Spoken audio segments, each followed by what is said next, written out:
নিয়ত আসলে পড়তে হয় না, নিয়ত করতে হয়। আল্লাহ রাসূল সাল্লাল্লাহু আলাইহি ওয়াসাল্লাম এবং সাহাবারা ওনারা নিয়ত করতেন, কোনো আমলের ক্ষেত্রেই ওনারা নিয়ত করতেন না এক্সেপ্ট দ্য ইন্টেনশন অফ হাজ। শুধুমাত্র হজের ক্ষেত্রে রাসূল সাল্লাল্লাহু আলাইহি ওয়াসাল্লাম নিয়ত পড়তেন। খুব সুন্দর প্রশ্ন আপনি করেছেন মহিলারা। খুব তো প্রথম প্রশ্ন হলো নিয়ত। আমাদের দেশে আমরা ছোটবেলায় এরকম ঢুলে ঢুলে নিয়ত নাওয়াইতু আন উসাল্লি আলিল্লাহি তাআলা রাকাতায়ে সালাতিল ফাজর এইবার মুখস্থ করছি একবার খামাখাই। কারণ নিয়ত মানে ইচ্ছা, মনের ইচ্ছাকে নিয়ত বলে। মুখে যে উচ্চারণ করা হয় এটা নিয়ত না। যেমন আপনি বাজারে যাচ্ছেন, এখন বাজারে সদাই করবেন, আপনি কত সদাই না করবেন, আপনি বলেন আমি রুই মাছ কিনবো, আমি নিয়ত করিতেছি না। ওই যে মনে মনে ধারণা যে আপনি কি করতে যাচ্ছেন, ওইটাই নিয়ত হয়ে গেল। নিয়ত নামাজের জন্য ঠিক এরকমই নিয়ত। আপনি নিয়ত মানে সিনসিয়ারিটি। আপনি সজাগ হলেন যে আপনি কাজটা করছেন, নামাজ ফরজ পড়ছেন কি সুন্নত পড়ছেন, আপনার জানা আছে, আপনার অন্তরে জানা আছে। ইরাদাতুল কলব, এটাই হলো নিয়া। সুতরাং উচ্চারণ করা এটা বিদআত, নবী সাল্লাল্লাহু আলাইহি ওয়াসাল্লাম এটা করেননি। কোন কোন ক্ষেত্রে, হজের ব্যাপারে কোন কোন ক্ষেত্রে দেখা যায়, কিন্তু বাকি কিন্তু করেননি, এটা করা যাবে না। গতকাল মহিলা মাহফিলে এক বোন প্রশ্ন করেছিলেন যে আব্দুল্লাহ বিন বাজ যিনি ইন্তেকাল করেছেন, সৌদি আরবের গ্রান্ড মুফতি এবং বর্তমান বিশ্বের শ্রেষ্ঠ আলেম, নওয়ারাল্লাহু মারকাদাহু ওয়া জাআলাল জান্নাতা মাসওয়াহু, আল্লাহ তাকে জান্নাতুল ফিরদাউসের মেহমান বানিয়ে নেন। অনেক বড় আলেম, উঁচু পায়ার আলেম। তো সে বোন প্রশ্ন করেছেন যে তার এক কিতাব পড়েছেন তিনি, সেখানে লেখা আছে যে নামাজের নিয়ত করতে হবে না, নিয়ত যেভাবে পড়া হয় এইভাবে মুখে নিয়ত পড়া লাগবে না। এটা ঠিক কিনা আমার কাছে প্রশ্ন করেছে। আমি প্রশ্নের জবাবে বলেছি যে বিন বাজ সারা পৃথিবীতে স্বীকৃত শ্রেষ্ঠ আলেম, সমস্ত ওলামা মহলের কাছে তাকে ওস্তাজুল ওলামা বলা হয়, ওস্তাজুল আসাতিজা বলা হয়। সুতরাং তিনি ভুল লেখেননি। আরবিতে যেভাবে আমাদের দেশে নিয়ত পড়া হয়, নাওয়াইতু আন উসাল্লি লিল্লাহি তাআলা রাকাতায়ে সালাতিল, এই যে নিয়তটা আরবিতে আমরা পড়ি, এইভাবে হুজুর সাল্লাল্লাহু আলাইহি ওয়াসাল্লাম পড়েন নাই, সাহাবায়ে কেরাম এরকম পড়েন নাই। সুতরাং মনে মনে নিয়ত করা, নামাজের জন্য নিয়ত করা, সেটা যে ভাষাই হোক এটা চলতে পারে, মুখে ওইভাবে উচ্চারণ করা প্রয়োজন নেই। ফরজ নামাজে আরবি নিয়ত পড়তে হবে কিনা? নিয়াত ইন্নামাল আমালু, নিয়ত ছাড়া কোনো আমলে হবে না, তাই না? এই যে আপনারা আজকে এখানে আসছেন, হাদিসে আসছে কেউ যদি ভালো কথা শোনার নিয়তে আসে তাহলে যাওয়া আসা সব মিলিয়ে তার জিহাদের রাস্তায় চলার সওয়াব হবে। আমার প্রশ্ন হলো, আপনারা যখন বাড়ির থেকে বেরিয়েছিলেন তখন কি বলেছিলেন নাওয়াইতু আন আযহাবা ইলা বনপাড়া বাজার লিআস্তাম? তাহলে তো সওয়াব হবে না। আপনারা নিয়ত ছাড়া তো সওয়াব হয় না। একমত তো? আপনারা কেউ নিয়ত করছিলেন কিনা? আসার সময় পড়ছিলেন তো নাওয়াইতু আন আযহাবা ইলা বনপাড়া, বাংলায় তো বলছিলেন আল্লাহ আমি বনপাড়ায় যে ওয়াজ শোনার নিয়ত করছি বলছিলেন, তাহলে সওয়াব হয়নি। রাজি আছেন তো? নিয়ত করতে হয়, মনের ভিতরে ইচ্ছা পোষণ করতে হয়, নিয়ত করতে হয় না। ওয়ালাকিন ইয়ানজুরু ইলা কুলুবিকুম ওয়া নিয়াতিকুম, আল্লাহ দেখেন তোমাদের অন্তরের মধ্যে কি নিয়ত আছে, এটা উনি দেখেন। এখন বাংলাদেশের নিয়ত হচ্ছে নাওয়াইতু আন উসাল্লি, আর কোরআন হাদিসের নিয়ত হলো মনোভাব, ইখলাস, তাওহীদ। ভিতরে আল্লাহমুখিতা আছে কিনা, এই লোক কি আল্লাহকে খুশি করার জন্য নামাজে দাঁড়াইছে না মানুষকে খুশি করার জন্য? ভাবটা কি মানুষকে খুশি করবার ভাব না ভাবটা আল্লাহকে খুশি করবার ভাব? এই ভাবকে বলা হয় নিয়ত।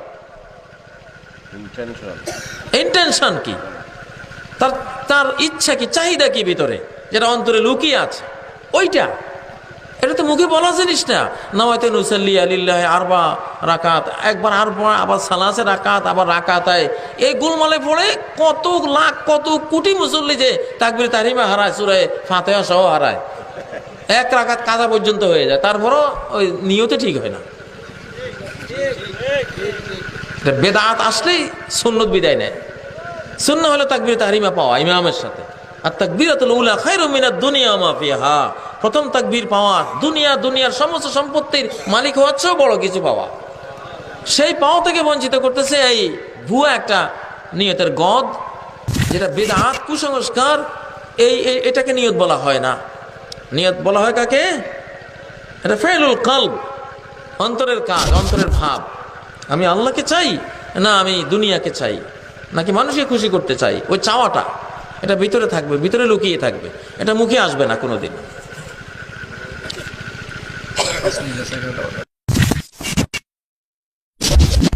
এই ব্যাপারে আমরা বিস্তারিতভাবে বিভিন্ন সময় আমরা আলোচনা করেছি। যতটুক নামাজে নিয়ত বাঁধার ব্যাপার হলো যে নিয়ত কিভাবে আপনি করবেন সে সম্পর্কে আরবি ইবারত হোক বা বাংলা কোনো বাক্য হোক, সেই বাক্য বলতে হবে না যে নাওয়াইতু আন উসাল্লি লিল্লাহ। এটা যেহেতু আমাদের কায়দায়ে বাগদাদি নামক যে একটা কায়দা আছে, ওই কায়দার মধ্যে নিয়তগুলো লেখা, আর মক্তবে যেহেতু আপনার অনেকদিন যাবত এই কায়দাটা চলে আসছে, সেজন্য এইটার শিক্ষা দেওয়া হয়। আর অনেক লম্বা লম্বা নিয়ত, প্রতি নামাজের নিয়ত, লম্বা লম্বা নিয়ত, এগুলা আসলে ওই নিয়তে যে কথাটা কোয়া হয়েছে আরবি ভাষায়, সেই কথাটা যদি আপনি আপনার নিজের অন্তরে নিয়ে আসেন, সেটাই আপনার নিয়ত। নিয়ত মানে হলো যে অন্তরের যে একটা বিশ্বাস, একটা ইরাদা, সেটাকে নিয়ত বলা হয়। যেমন আমরা একটু পরে আমরা মাগরিবের নামাজ পড়বো, এই মাগরিবের নামাজের নিয়তটা মানে কথাটা জেহেনে, মাইন্ডের মধ্যে এসে যাওয়া, সেটাই হলো নিয়ত। সেজন্য আপনি এত লম্বা করে আপনি আরবিতে বা বাংলা বা ইংরেজিতে যে কোনো ভাষায় এত লম্বা করার আপনার দরকার নাই। আপনি যে নামাজ পড়বেন সেই নামাজের সময় আপনি মনে শুধু এটা রাখবেন যে আমি এই নামাজটা পড়তেছি আল্লাহ পাক রব্বুল আলামিনকে রাজি আর খুশি করার জন্য, আপনার নামাজ হয়ে। অনেক মিটিং বা কনফারেন্সের পর আমাকে ইমামতি করতে হয়, তখন মনে মনে নিয়ত করি ইমাম হিসাবে অমুক ওয়াক্তের নামাজ পড়াচ্ছি, ইলা কাবাতে শরীফাতে আল্লাহু আকবার। আচ্ছা, এইগুলা ইলা কাবাতে শরীফে আপনি কোন দিকে তাকাই আছেন? কাবার দিকে আছেন না উল্টা দিকে আছেন? আল্লাহ জানেন না? আল্লাহরে কওয়া লাগবে যে আল্লাহ আমি কিন্তু কাবার দিকে আছি। নাওয়াইতু আন, আমি নিয়ত করেছি উসাল্লি লিল্লাহি তাআলা, আল্লাহর জন্য নামাজ পড়তেছি। তো কার জন্য পড়তেছেন আল্লাহর খবর নাই। আরবা রাকাতিন, 4 রাকাত পড়েন না রাকাতাইন 2 রাকাত পড়েন, সেটাও আল্লাহ জানেন না। আল্লাহরে আপনি শিখাইতে হবে। এই সমস্ত নিয়তের একটাও আল্লাহ নবী শিখান নাই। কাজেই আপনি যদি অমুকের পিছনে নামাজ পড়তেছেন, সলিমুদ্দিনের পিছনে পড়েন না কলিমুদ্দিনের পিছনে পড়েন, সব খবর আল্লাহ তাআলার আছে। ইক্তাদাইতু বিহাদাল ইমাম না আলাদা পড়তেছেন, সেটাও আল্লাহ তাআলা জানেন। কাজে এইগুলো কোনোটারই দরকার নাই। এটা আমাদের মাওলানা আশরাফ আলী থানভী রহমতুল্লাহ আলাইহি আবার কই না যে ইমাম সাহেব খালি উঠাই দিতে আছেন, আমি উঠাই নাই। আশরাফ আলী থানভী রহমতুল্লাহ আলাইহি বেহেশতে জোর পড়েন, সেখানে তিনি বলছেন নিয়ত হলো মনে মনে কোন নামাজ পড়তেছি এটা জানা। আমাদের দেশে যে আরবি নিয়ত মুখস্থ করে, এগুলার কোনো জরুরত নাই। नमाज की सही नीयत क्या है, कैसे करनी चाहिए? नीयत दिल का इरादा है, नीयत दिल का इरादा है। जुबान से बोलना, अपनी अपनी जुबानों में जुबान से इकरार करना, ये बिदअत है। रसूलुल्लाह सल्लल्लाहु अलैहि वसल्लम की किसी सही हदीस से ये बात साबित नहीं है। पूरी नमाज अरबी जुबान में पढ़ना और नीयत अपनी जुबान में करना, ये भी समझ रहा है और ये नुक्ता समझा रहा है अक्लमंदों को कि ये बाद में वेल्डिंग हुई है। अगर रसूलुल्लाह सल्लल्लाहु अलैहि वसल्लम ने ये अल्फाज कहे होते तो आपको तो अरबी ही आती थी, आपने अरबी में ही कहने थे। तो जिस तरह नमाज पढ़ना अरबी जुबान में वाजिब है हर किसी पे, उर्दू में नमाज नहीं होगी, हिंदी में, पश्तो में, बंगाली में नमाज नहीं होगी, तो इसी तरह नीयत भी लाजिम होती कि अरबी में ही की जाती। अब पठान साहब, खान साहब नमाज अरबी में पढ़ रहे हैं, नीयत पश्तो में कर रहे हैं। उर्दू वाले नमाज अरबी में पढ़ रहे हैं, नीयत उर्दू में कर रहे हैं। पंजाब वाले नमाज अरबी में, नीयत पंजाबी में। तो ये बाद में लोगों ने वेल्डिंग की है, ये रसूलुल्लाह सल्लल्लाहु अलैहि वसल्लम की किसी सही हदीस से साबित नहीं। তাহলে তাকবীরে তাহরিমা দিয়ে নামাজ শুরু করে তার আগে কোনো কাজ নেই। কিন্তু যেই ভুল ঢুকে আছে নামাজে, তা হচ্ছে তাকবীরের আগে কয়েকটি কাজ। একটি কাজ হচ্ছে উচ্চারণ করে নিয়ত পড়া, নিয়ত করা নয়। নিয়ত প্রত্যেক আমলের করতে হবে, কিন্তু নিয়তের স্থান হচ্ছে অন্তর, হৃদয়। ইন্নামাল আমালু বিন্নিয়াত, মানুষের কর্ম নির্ভর করে নিয়তের উপর। আপনি মসজিদে আসছেন, উজু করে নিয়ত করে আসছেন নামাজ পড়বো, কোন ওয়াক্ত পড়বেন তাও মনে মনে আছে তাই এসেছেন। যেমন আজকে বক্তব্য শোনার জন্য এই নিয়তে এসেছেন, সেই রকম মসজিদে গেছেন। আবার যখন একামত হয়ে গেল, কাদ কামাতিস সালাহ বলা হলো, তখন ভালো করে অন্তরে গেঁথে যাচ্ছে যে আমি এখন ফরজে দাঁড়াতে যাচ্ছি। এর নামই হচ্ছে নিয়ত। নিয়ত করা শরীয়তে রয়েছে এবং নিয়ত প্রত্যেক আমলের করা আবশ্যক ফরজ, আর নিয়ত পড়া শরীয়তের বাইরের কাজ, বিদাত, অতিরিক্ত কাজ।